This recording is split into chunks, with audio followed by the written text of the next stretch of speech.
listing the top 10 to 12 most distressing events in your life, just the age you were, the name of the event, and who was there. That's it. Not a story, not an essay. And people who are quite self-aware often come back going, it's the same thing again and again. Welcome to the rest of your life. It's going to be Groundhog Day. Unless we change that software that's locking in the pattern will continue. Hello, everybody, and welcome to the Heal with Kelly podcast. I'm your host, Kelly Goris, and I'm very excited about today's interview with one of the most resilient, brilliant humans I've ever had the pleasure of speaking with, and Judith Richards. Welcome to the show. Well, thank you so much, Kelly. It's such a delight to be here, and you're very kind with your comments. Well, it's true. I mean, let me just read a little bit of your bio here, and then we're going to dive right into your story because it is so rich and has led you right into an amazing treatment therapy that you came up with that saved your own life and now is helping to save others. So let's see. Judith Richards is a woman of extraordinary strength, resilience, and innovation. She has transformed the lives of countless individuals through her groundbreaking trauma resolution approach, TRTP, the Richards Trauma Process. From an early age, Judith faced unimaginable challenges. Exposed to sexual abuse as a child, her experiences led to re-victimization and extensive abuse in adulthood. Despite these adversities, Judith survived, and more than that, she ended up thriving. Her ability to overcome severe psychological trauma, physical injuries, and debilitating illness illustrates her unwavering spirit. She created TRTP out of her own desperate need to live. TRTP is made up of the steps she took in order to reclaim a life worth living. What I think is extraordinary about your story, Judith, is how, almost like Anita Moorjani's story, with how physically far gone she was, and then she had this shift in consciousness, this awakening through her near-death experience, and her body responded in kind and healed. You psychologically and physically were so far down the path that nobody would imagine that you could turn that around and become a healthy human again. So I think it's best to just dive into your story because it's so remarkable, and then we can get into your process. Well, where should we begin? I had a ridiculous life with a lot of pretty big trauma. And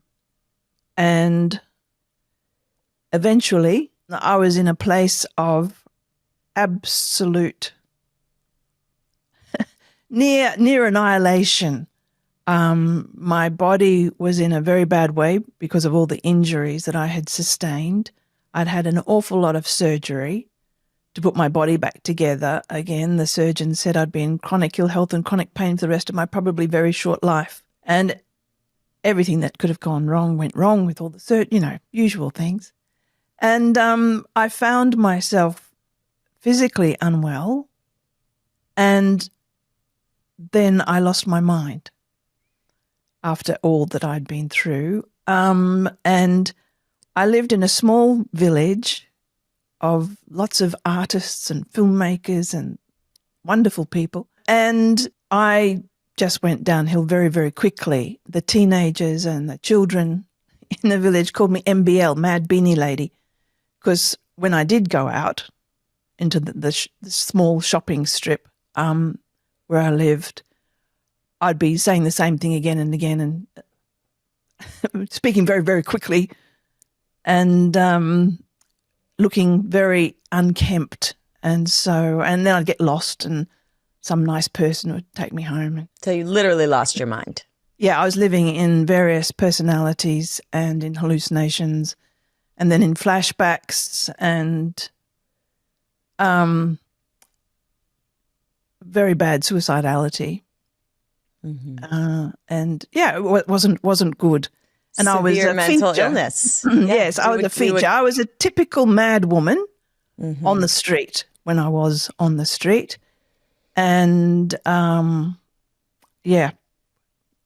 was not good. It was not good. I stayed away from the medical profession. I went to my wonderful physician who ran the hospital and said, I think I'm losing my mind now. And he'd looked after me a lot in the hospital. And he said, what makes you think that? And I told him, and he said, yes, you are. So that's not what I wanted to hear. Yeah. And he said, I'd write out 5 prescriptions for you now if I thought you'd take them. And I said, no, I have to keep enough of my mind clear so that I can find the way through this, because there must be a way. And so I stayed away from, so I said, I'm not going to come near you so that you don't have to have me, taken away in an ambulance and medicated against my will. So that's extraordinary that you would even have that awareness so far, gone, or in so much turmoil in your head, and to have that awareness to just want to preserve that last bit of mental clarity to try and figure something out is mind-blowing to me. Well, it was desperation.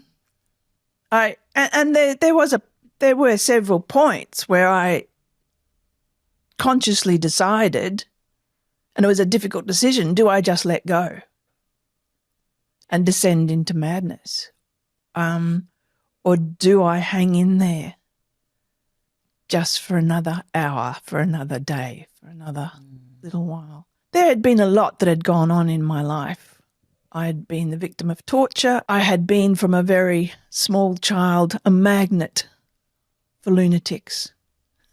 I used to introduce myself by that, and a girlfriend who I caught up with recently reminded me the other day that at around the age of 18, I'd introduce myself, hi, I'm Judith. I attract violent lunatics. What can I say? It's a gift. And so my life was full of stalkers and abusive relationships, et cetera, et cetera. And I went up through the hierarchy of violent lunatics till I found myself with someone very, very, very difficult. So now we understand how you ended up as the Mad Beanie Lady. How did you pull yourself out? Where is that shift? How did you pull yourself out to develop and download and apply to yourself this incredible process that you've created? It didn't just come in a blinding flash. That would have been nice. I already had about half of it from what I'd figured out in the previous years leading up to that. In the previous 10 years leading up to that, I'd figured out bits. But it all came together with that gift of madness, which I see it as now. And that madness went on for about 15 to 18 months. And there were different bits that just came together. So I used to have what I called my falling down pain. I called it my falling down pain because guess what would happen? I would fall down and not be able to breathe because it'd be such intense pain. And I was up close to the kitchen floor and unable to breathe. And I looked up, I glanced up, and I saw that the foliage in the window was yellow-green. That might sound very odd. What a weird thing to notice. But where the dreadfulness had happened, where I had first got this pain, where I had been very injured, was on the other side of Australia, which was grey-green. It was desert country. And so I had this idea, well, I'm not there anymore. Perhaps this is a memory. And I hugged myself on the floor and said, it's okay. You're in Queensland. It's tropical. It's yellow-green. Look at the foliage. It's yellow-green. It's not grey-green. He's not here. He doesn't know where you are. This might be a memory. It's over and you're safe now. And I just hugged myself, patted myself, and the pain went away. It just went. And I sat up. And I thought, wow. oh, I think I'm onto something. And it hasn't come back. It used to be so bad at one stage. My son used to take me around in a wheelbarrow. But yeah, so there were little breakthroughs here and there as I grabbed pieces. Mm-hmm. Okay, so my body is behaving as if that's happening now. So maybe my mind's behaving as if that's happening now. So somehow I have to convince my body and my mind that it's over and I'm safe now. So that was the focus. It was an interesting time. Interesting is a wonderful word. Covers everything from catastrophic to brilliant. Yes. Interesting is a great word. I use it often. And what happened was people in the small village saw me go from this woman who would try to cross the road. It was only a small road, one lane each way through the shops, and fall to the bitumen, having hallucinated that I'd been hit by a car or something. Yeah, wow, obviously insane. And so they saw me go from that and looking very dishevelled to me over a brief period of time. Wow. And they started bringing their loved ones to me, and I just put them through the steps I'd taken, and they'd get well and more people would come, and they'd get well and more people would come. And then there was a professor coming to speak at an event, and he was coming to talk about trauma. And I thought, yay, I'm going to learn something here. And but that gentleman ended up in hospital, poor man. And I was approached and asked if I would present. And I said, I don't present. They said, well, you do now. So I did. And at the end of that, there were people lining up for me to teach them. I said, I don't teach. And they said, well, you do now. I thought, oh, all right then. Well, I'll need a venue. And people were just giving me their credit cards. I thought, what do I do with these? They said, you write down the numbers. So, okay. So, oh, yeah, I was all over it. And so I thought, well, I can take 12. I'll take 12 and reverse engineer what I've done and see if this is reproducible, because it's only of value if others can do it. And I found that others could do it. I remember the first guy, Steve. Steve was ex-SAS Zimbabwe and still had PTSD many decades later. And so I took Steve through the steps because he was going to come and do the training. He was a scientist. He was an agricultural scientist.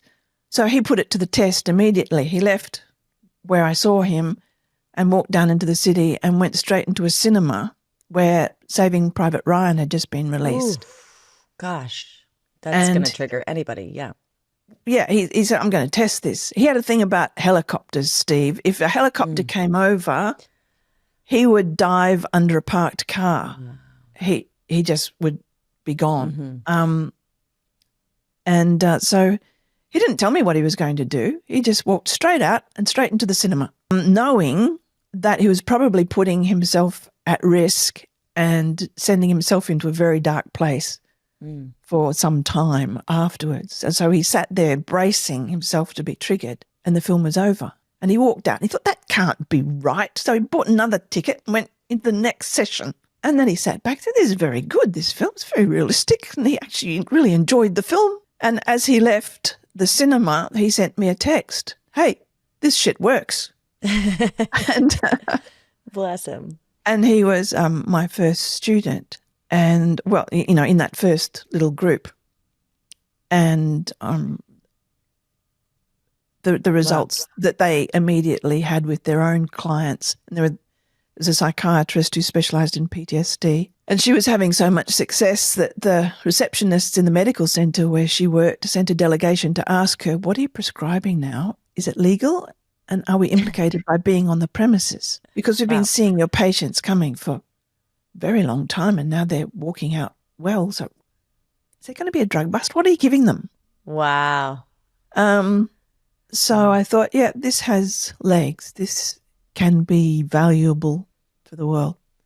Okay, let's dive in. What is this process? What is this miracle process you've downloaded and channeled and been a vessel for? Well, it's quite simple, really. The best things always are, I find. The best things always are. It's quite simple. I used to get a lot of professors ringing me up from all around the world saying, what you're doing is revolutionary. And I said, that's so tragic. It shouldn't be, because it's quite simple. Yeah. So my background, as they point out, my background not being in mental health could have been a bonus, because seeing something with fresh eyes. Yes. I remember that psychiatrist in the first group, she said, so what you've done is you've taken the work of Van der Kolk and Levine and blah, blah, blah, and you've taken it to another level. So who are these people? Have they written books? Yes. So get a pen and paper. Where's pen and paper? Yeah. So what is it? It's quite simple. My model of trauma differs from the mainstream. The way trauma is stored in my model is different. So let's say you have a traumatic event. And if we take away the word trauma and say distressing events, we get a much broader, more real view. So we have a distressing event. We have no shortage of those these days. No, it's the world is in an interesting place. So we have a traumatic event and the usual things happen that we know what happens in the physiology. There's no dispute about that. The amygdala, the emergency services in the brain, goes off and we go fight, flight, freeze. We release adrenaline. The systems in the body that are not required for the next short period of time while we deal with the current challenge are downregulated. We don't need to digest breakfast if there's a metaphoric tiger in front of us. We can do that later. We don't need to fight an infection. We can do that later. And so we know we don't what need to solve happens. Complex math problems. So the frontal lobe gets shut down. Yeah. Part of the frontal lobe shutdown is the hippocampus gets shut down. I'm pointing there because that's where it lives. And the hippocampus is a part of the brain that's largely responsible for long-term memory. In a regulated system, we find we're not lunch, not the tiger's lunch. The tiger has disappeared, gone on its way. Regulated system, the body just brilliantly does its own thing, comes back. We don't have to go for a 3-week yoga retreat in a mountain. The body comes back. The heart rate comes down, respiration comes down, the adrenaline is cleared from the body. The hippocampus takes that event, puts it in the right file in the right filing cabinet in the warehouse of long-term memory and firmly shuts the door. And we think, right, what's next on the agenda? And we get on with it. It's brilliant how it works. But in a dysregulated system, a system that's been under too much stress, in too much distress for too long, it doesn't do that. These systems, the digestion can stay turned down, the immune system can stay turned down, frontal lobe can stay turned down. For those who've been through a lot of stuff, you'll understand about craft, can't remember a flippin' thing. And the hippocampus doesn't come online. So what happens is, in my model, that event is stored in the unconscious like a videotape loop. That event when I was 5, and this one when I was 8, and this big one when I was 12, and this one. And the unconscious runs every chemical reaction, every electrical response in the body. Thank goodness we don't have to think about it consciously. So what happens is it's running in the unconscious and the body continues to behave as if it's happening. It's happening now, it's happening now, it's happening now. Like that pain. Fall down Maybe this pain. is just a memory. Yeah. And so all we have to do to turn off the body's reaction to what it thinks is going on, which causes the body to be stuck in hypoarousal, in fight and flight, anxiety, fast heart rate, fast respiration, or shut down, hyperarousal or hypo with freeze, with depression, slow heart rate, slow everything, or more severe mental or physical ill health. All we have to do to turn off this body reacting as if that's happening and that's happening and that's happening and that's happening is turn off the top 3 most distressing events and tell the body and the unconscious it's over and I'm safe now. Van der Kolk and Levine agree 2 things have to happen to resolve trauma. The person has to be moved to an empowered position in regards to what happened, and the body has to know it's over. And I go further. I say, sure, empowered position in regard to what happened, but the unconscious that runs the body and the body have to know it's over. Yeah, I know it's over. And I'm safe now.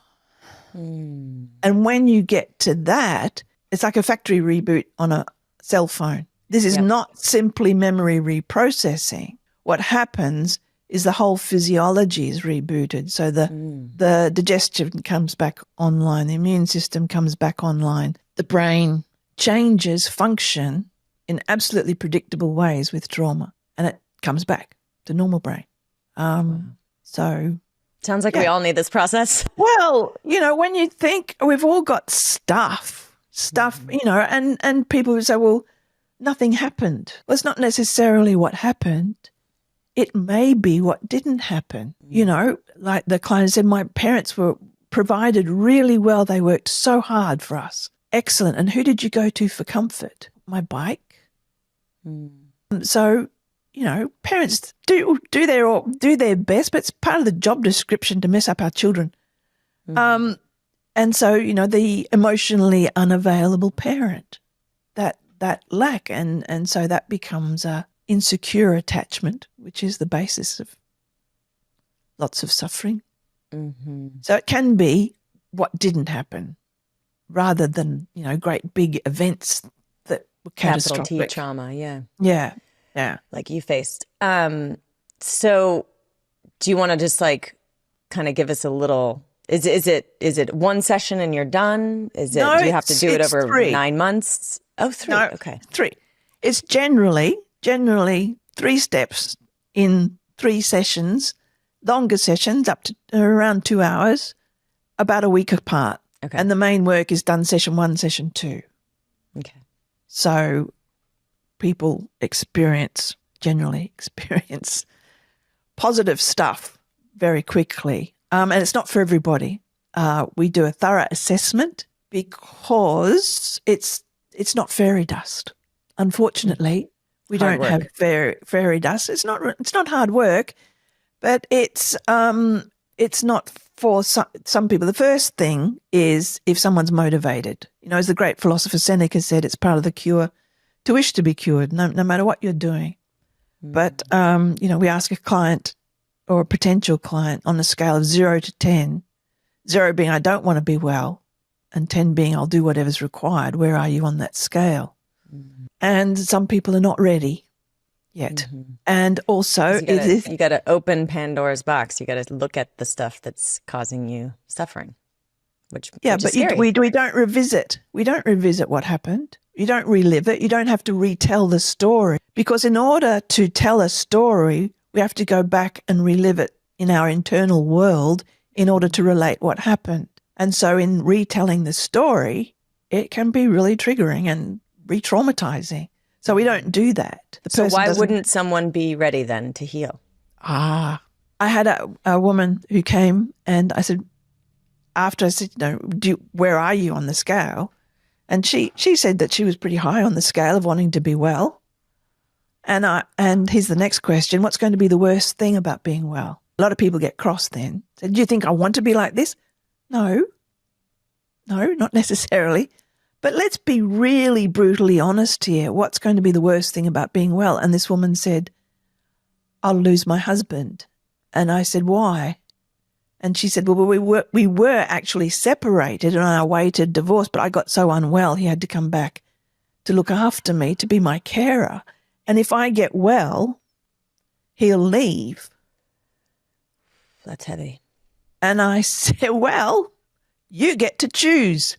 Do you want to be well, or do you want your husband? And she said, I want my husband. And I said, so why are you even here? And she said, he likes to see that I'm making an effort. Oh, okay. So there can be secondary benefits to being not very well. So we try and uncover those right at the beginning by asking them, what's going to be the worst thing about being well? It's a brilliant, brilliant question, because like sometimes getting a diagnosis, especially like as kind of life or death as cancer or something like that, like you get the opportunity and the permission to quit a job that doesn't serve, to leave a relationship that is not good for you. It's like you kind of look at things in a different light and you go, okay, it's now or never, right? And so to think that if maybe you get well, you have to go back to that's the worst thing, you know? So it is. I could see the dilemma there subconsciously, you know? Yeah. And just in the last couple of weeks, so I've just started seeing clients again in the last month and a half or so, after a number of years just focusing on teaching, because I thought I could do more good training people to do this than seeing people one-on-one. But now I'm just compelled. I've had so much more energy since I started sitting one-on-one with people. I just love it. It's wonderful. Oh, good. Well, I'm getting on your list. Yeah. And I'm glad you're back. Yeah. And with a few people recently, that second question, what's going to be the worst thing about being well? And I sent them to, I said, we won't decide. Write down the list of all the things that'll be wrong with being well. And then let's have another conversation before we decide whether we're going to work together or not. Because I only work with people who are really ready, willing and able to just, let's do this. The Steves of the world. Yeah. Get right into that cinema. Yeah. Good old Steve. Amazing. Okay. Do you want to share, so 3 2-ish hour sessions? 3 2-hour sessions, occasionally But you don't 4. You don't revisit the trauma. That's No, we don't. That's great. And we don't get a full history over weeks and all of that. All we do is, and anyone who is a therapist can use this if you like, if it's helpful. You just give people homework, which is the job of listing the top 10 to 12 most distressing events in your life, just the age you were, the name of the event, and who was there. That's it. Not a story, not an essay, not a big novel. It's just dot points. And people who are quite self-aware often come back going with a big aha, going, it's the same thing again and again. Like one woman said, it's abuse every time, but just a different person. So, yep. Welcome to the rest of your life. It's going to be Groundhog Day unless we change what's locking that in. And what's locking that in is the programming, the software that was installed in the first 7 years. And so unless we change that software that's locking in the pattern will continue. So we have to uninstall what's not helpful and install the positive, which I've figured out how to do very quickly. That's amazing. As you're speaking, I think of, because I understood and I talked about it in Heal, because Bruce Lipton is like, we're getting downloaded other people's programs from age 0 to 7, and we're just soaking up that energy and that software. And then that's running our life on autopilot for the rest of our life. And we're not even aware that they're not even our own beliefs. We've just adopted them, And this lens that we're looking through and experiencing life was not even an autonomous decision, because we're these little kids in survival. What happens if you generally not idyllic, but normal basic childhood, seemingly positive, some distressing events like every human, but then the big traumas happen later, a freak car accident, or you're sent to war, or war comes to your country, whatever it is. How does that differ? Or would you say that the programming is what put them there in that position in the first place? Or no, I was talking about secure attachment and insecure attachment. Okay. Early upbringing. You can have people going through the same experiences in war, and one will come back with PTSD and one will be fine. Why? Because one had secure attachment, where they know they can come back and make mistakes and mess up and come back and it'll be okay. There's much more resilience there. Yeah. So that attachment is really important. And people who have really good lives, like one of my graduates, Sally Wilson, was a very successful opera singer in Europe, and her parents are the most gorgeous people. And she had a lovely life, and she came to do the training to become a practitioner because of all her vocal students had terrible anxiety, and they were going to therapists for years and not getting better, and it was impacting their voice. So she came and she coaches at high level performing artists, athletes, entrepreneurs, etc.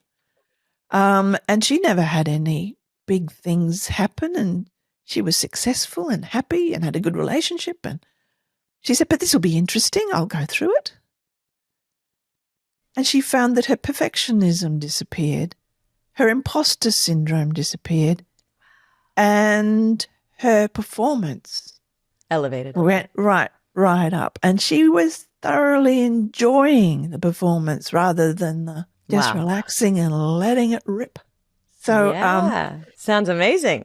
So you don't have to be in the throes of extreme PTSD or whatever, there are a number of top coaches who are using this with their high performance clients in business and sport and all sorts of things. So good. That must feel so good to have created something that works so well that people all over the world are implementing it in their practice. Yeah, and the big stories that I get every day. I mean, Kelly, if you could be me for a day and just get this barrage of wonderful, extraordinary stories, like Archie, one of my graduates, recently having seizures and everything, and it's fine now. That's wild.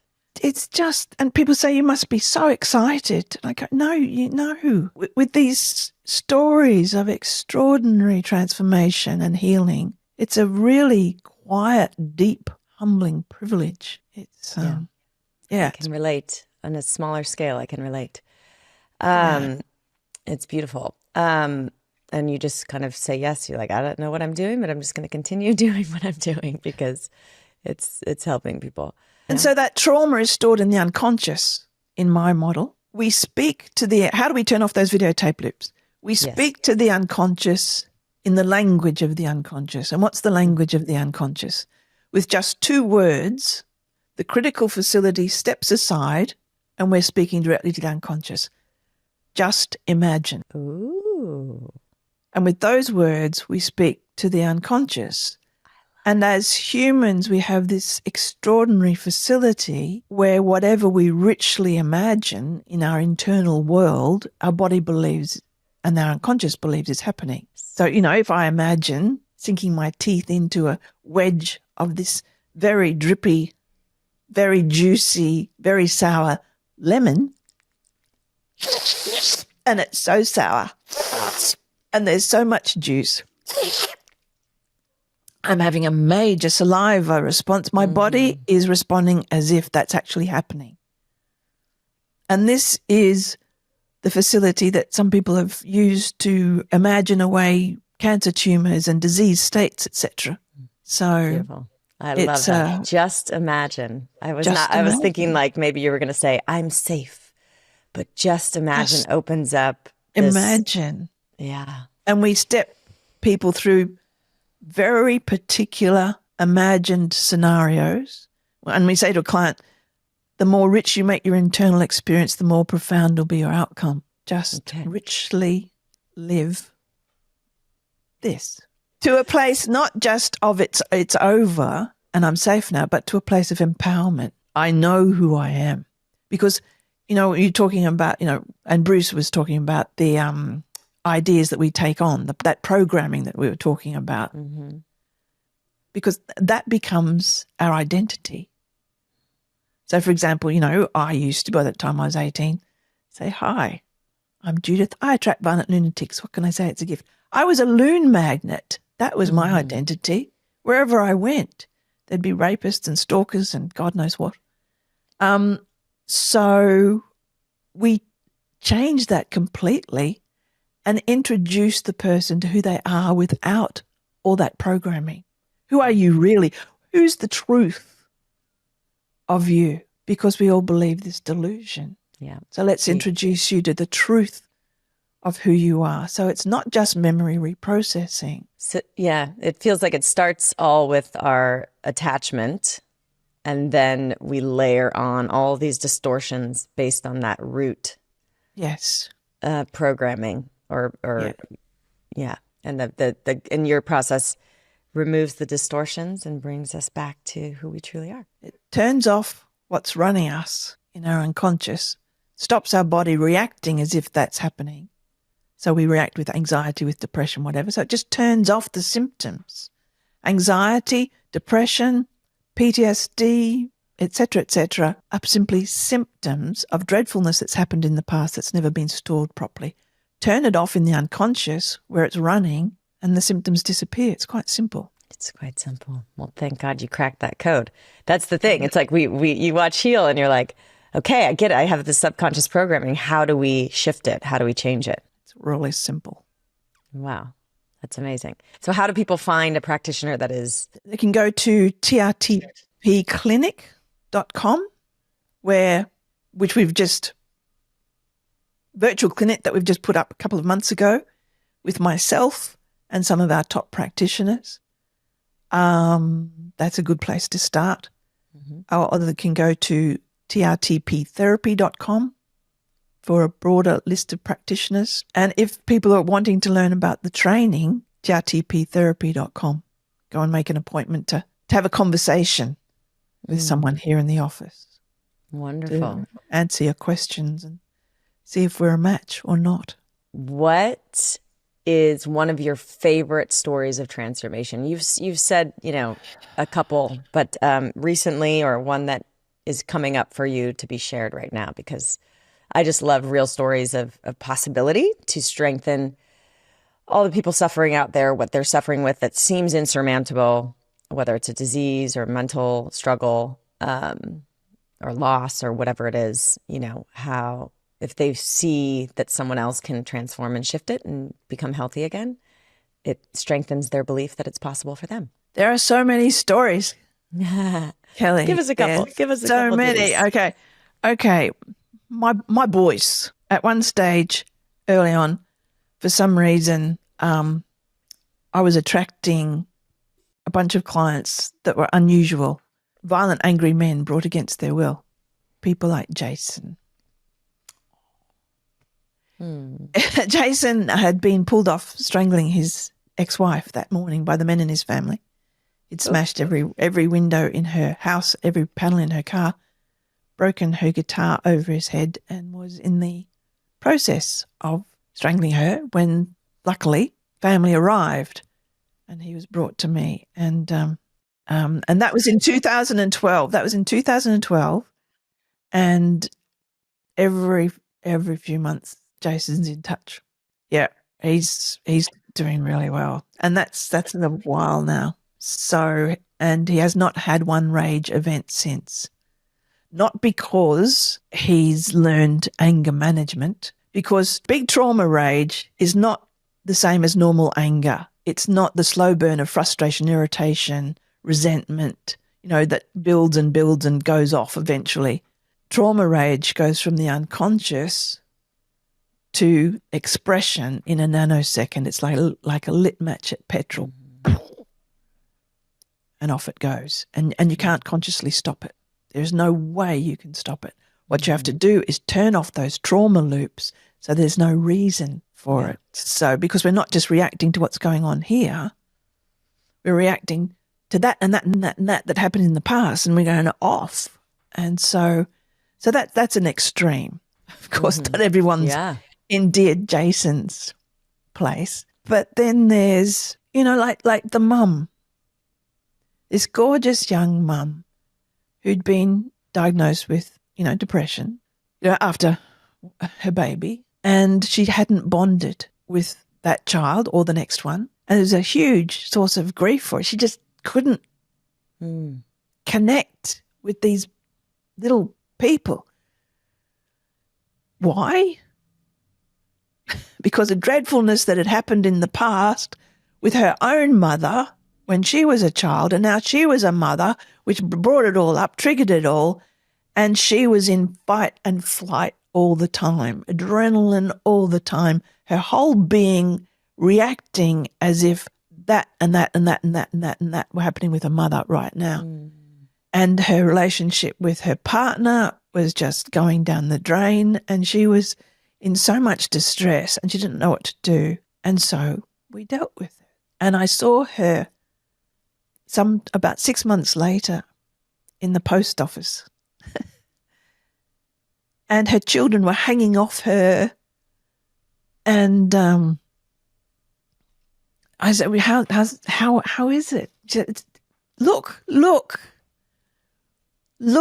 we are bonded, we are in love, we are. And then she said, speaking of in love, I said, what? She said, the mums at school have a rumour going around that I've got a lover and it's not my husband. And they asked me the other day, they said, have you got a lover? She said, yes. And they said, aha, we knew it. who is it? It's me. And she's returned. You restore a parent, restore a mum to the heart of the family. And it's just, you impact so many lives with that. Oh, that's beautiful. So, yeah. So it doesn't have to be catastrophic trauma. Mm-hmm. It's just dreadfulness that happens along the way that can have us blow out into anxiety, depression, or jumping between the two. Beautiful. Or it can be someone who wants to get to the next level of performance. Hey. So it's across the board. Yeah. Perfect. Yeah, I'm excited. We'll have you back on after I go through the process. That'd be great, Kelly. I really look forward to working with you. Thank you. I'm excited. As you're speaking, I thought of I saw a thing on Instagram, and, a lot of times Instagram kind of stresses me out. But this was a post about a 96-year-old woman who, looks weathered, and she's lived life, and she was talking about how her philosophy is, she's like, we're here to experience the wonder of having a body. Like, we're these spiritual beings in this embodied 3D kind of, simulation. She's like, we are here to experience the wonder of being in a body. And like, that just shifted, I've heard it before. I've heard it, but for whatever the reason yesterday, hearing that, I was just like, that's it. Like, and some of the petty stresses like start to fall away. And it's just like, God, our bodies are incredible. Your story is incredible. The transformation that you can guide people through is incredible. And like, if we just live in that place of like wonder and awe of this like life experience, it opens up so much and dissolves so much. So I was wondering if you want to comment on that or talk about a kind of a philosophy that you have gained, or kind of your outlook, something like that guides you, that is your kind of North Star. I laugh a lot. Laugh a lot? Yes. At life and its ridiculousness and my own flawsomeness, intrinsically flawed, but awesome. And people who come into our orbit in the inner circle of what I'm doing with, my trainers and people in the office and everything are amazed that we laugh so much. We just laugh all day. So it's not terribly philosophical, but, the Dalai Lama said something that really hit me in the guts years ago, soon after my nephew had committed suicide. And he was interviewed in Australia and asked, what should we do about our high rate of suicide? And I raced in to hear this man's words of wisdom. And he just chuckled and said, more fun. Oh. I was shocked to my back teeth. That what? And I went on this deep dive for about 6 months exploring this idea, more fun, because we put fun right at the bottom of our list to be perhaps tasted after we'd been very responsible and ticked off all the important things. And I looked at my friends who had the most wonderful long-term relationships, and some of them couldn't communicate to save themselves. But gee, they had fun together. And my friends who had grown-up kids who would want to come and see them and hang out, and they'd have fun. They had wonderful relationships with their grown-up kids and their grandkids. They had fun. And I thought the best educators whose classes I'd been in, there were all these great chemicals racing around in our brains as students because we were having fun and laughing and seeing the humor. And when we're having fun, people are drawn to us. We're magnets. And we're having fun. We're relaxed. We're more creative. We're more productive. We're healthier. And after 6 months, I thought, I think the Dalai Lama's onto something. Mm-hmm. Yeah. Fun and laughter, best medicine. And if we don't laugh at ourselves, we may be missing quite the joke. Yes. I love Flawsome. Awesome and flawed. We're human. Yeah. We're all way too hard on ourselves. And let's lighten up. Lighten up. And I got to do some TRTP to lighten up. I'm so excited. Well, Judith, thank you for sharing your story. And thank you, Kelly. Yeah.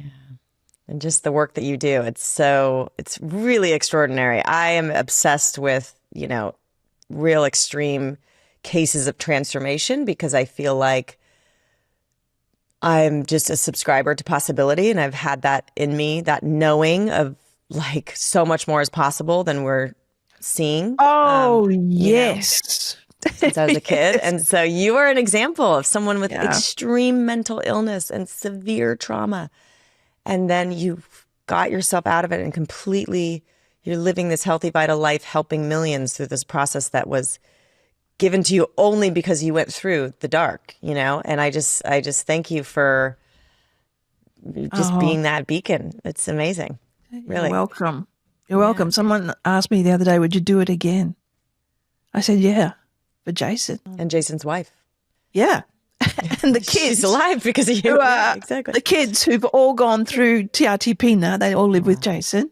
And they're all teenagers up to about 18. And they've all gone through. Jason contacted me and said, those trauma loops you talk about? He said, yep. He said, well, my kids are all teenagers now, and they've got truckloads of them from when I was a bastard. Yeah. So, can we do something with my kids? So what is the youngest kid you've worked with? Or 11. What's kind of 11, okay. But what we do with little children is teach the parents what to do. And we never work with a young person until we've worked with at least one caregiver. Smart.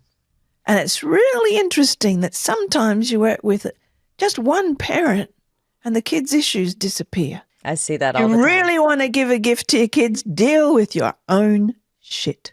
Do the work. Be the change, and they entrain to a different field. Yeah, sorry, I cursed. I'm Australian. Oh, I'm all about cursing. I give my daughter $20 every time an F-bomb flies out. So she has lots of money in her piggy bank. But thank you. We'll put your websites and everything in the show notes, and you mentioned them earlier. But I just want to say thank you for coming on, and I'm so glad to know you, and I'm so excited to do the work. Well, Kelly, I am just so thrilled that our paths have crossed. Yeah. So thank you for stepping into my life. Oh. Meant to be. Yep. And we'll talk soon. Thank you. Thanks, everyone.